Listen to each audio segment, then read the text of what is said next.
Hi friends, అందరూ బాగున్నారా friends? మళ్ళీ ఇంకో చేప చనిపోయింది ఫ్రెండ్స్. మా ఇంట్లో వాళ్ళు ఫుల్ తిట్లు, ఎందుకు అవి చూసుకోవడం రావట్లేదు నీకు, పాపం చనిపోతుంది, తన బదులు తేవడం మానేయచ్చు కదా అంటున్నారు ఫ్రెండ్స్. వాటికి ఒక లైఫ్ టైం అనేది ఉంటుంది కదా ఫ్రెండ్స్, అందుకు చనిపోయి నేను అనుకుంటున్నాను. చనిపోయి కదా మరి ఫార్మాలిటీ చేయాలి కదా అని నేను చేశాను. మా ఇంట్లో వాళ్ళు మరి తేవద్దని చెప్పేశారు ఫ్రెండ్స్ సీరియస్గా, కానీ అలా అంటారు, మనం తెస్తాము.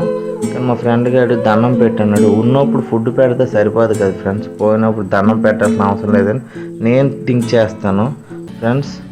అయిపోయింది, అటు నుంచి అటు సినిమాకి వెళ్ళాం ఫ్రెండ్స్. సినిమా అయితే సూపర్, చాలా బాగుంది ఫ్రెండ్స్. నాకే చాలా చాలా నచ్చింది. మా ఫ్రెండ్ వాళ్ళు ఎవరికి నచ్చలేదేమో, అందరు నాకు పెడుతున్నారు ఏం సినిమా అనేసి, కానీ నాకైతే సూపర్ నచ్చింది ఫ్రెండ్స్. అటు నుంచి అటు మా ఫ్రెండ్ గారి కార్ ఏమో తీసి చాలా రోజులు అయింది తీరా కానీ అనేసి నాకు చెప్పాడు. అటు నుంచి అటు అలా తీసాను ఫ్రెండ్స్. చాలా రోజులు అయింది కదా, ఒక చిన్న ఫీల్. ఇదిగోండి ఫ్రెండ్స్, స్నాప్చాట్ నా ఫోటో ఎడిట్ చేసిన చూడండి. Bye friends.